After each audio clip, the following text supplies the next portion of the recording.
മമ്മൂട്ടിക്ക് പത്മഭൂഷൺ. പക്ഷേ മമ്മൂട്ടിയോട് ഇത് ചോദിച്ച മമ്മൂട്ടി രാജ്യം തന്ന പരമോന്നത പുരസ്കാരമാണ്, സന്തോഷം സന്തോഷം സന്തോഷം എന്ന് പറഞ്ഞെങ്കിൽ പോലും മമ്മൂട്ടിക്ക് ലാസ്റ്റ് പത്മശ്രീ കിട്ടിയിട്ട് 26-27 കൊല്ലത്തിന് ശേഷമാണ് ഇപ്പം പത്മഭൂഷൺ കൊടുക്കുന്നത്. വേണമെങ്കിൽ ഈ സമയത്ത് മമ്മൂട്ടിക്ക് പത്മവിഭൂഷൺ കൊടുത്ത് ആദരിക്കാം. കറക്റ്റ് ഓർഡർ ഒന്നും വേണമെന്ന് നിർബന്ധമില്ല. കാരണം ഇത്രയും വർഷങ്ങളായി ഇതിന്റെ കൂട്ടത്തിലുള്ള സഹതാരങ്ങൾക്കെല്ലാം അർഹതപ്പെടാത്തവർക്കും അർഹതപ്പെട്ടവർക്കും എല്ലാം പത്മഭൂഷണും പത്മവിഭൂഷണും ഒക്കെ കിട്ടിക്കഴിഞ്ഞു.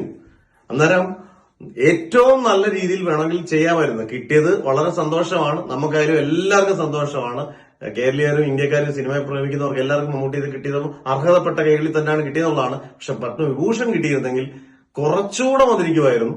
തൊട്ടടുത്ത വർഷങ്ങളിൽ കൊടുത്താൽ നല്ലതാണ്. കാരണം ഭാരതരത്നം വരെ കൊടുക്കാൻ ഉറപ്പായിട്ടുള്ള ഒരു താരം തന്നെയാണ് മമ്മൂട്ടി. മനുഷ്യൻ എന്നുള്ള രീതിയിലും സൊസൈറ്റി, അതായത് സാമൂഹിക വിഷയങ്ങൾ ഇടപെടുന്ന രീതിയാണെങ്കിലും അദ്ദേഹത്തിന്റെ ചാരിറ്റി രീതിയാണെങ്കിലും മാത്രമല്ല അദ്ദേഹത്തിന്റെ അഭിനയത്തിന് ബാക്കിയുള്ളവരെ വെല്ലുന്ന അഭിനയം കാഴ്ചവെക്കുന്ന ഒരു നടൻ എന്നുള്ള രീതിയിലും ഇൻസ്പിറേഷൻ ആകുന്ന നടൻ എന്നുള്ള രീതിയിലും എല്ലാം മമ്മൂട്ടിക്ക് ഏത് അവാർഡ് കൊടുത്താലും അതൊന്നും കൂടുതലായി പോകത്തില്ല. എന്തായാലും എല്ലാവർക്കും ഒരു സന്തോഷപ്പെട്ട ദിവസമാണ്. പക്ഷെ അവിടെ കിടപ്പുണ്ട്. അത് എത്രയും പെട്ടെന്ന് പല ഇനി ഇന്റർനാഷണൽ അവാർഡുകളൊക്കെ കിട്ടി അത് മറികടക്കുമെന്ന് നമുക്ക് പ്രതീക്ഷിക്കാം.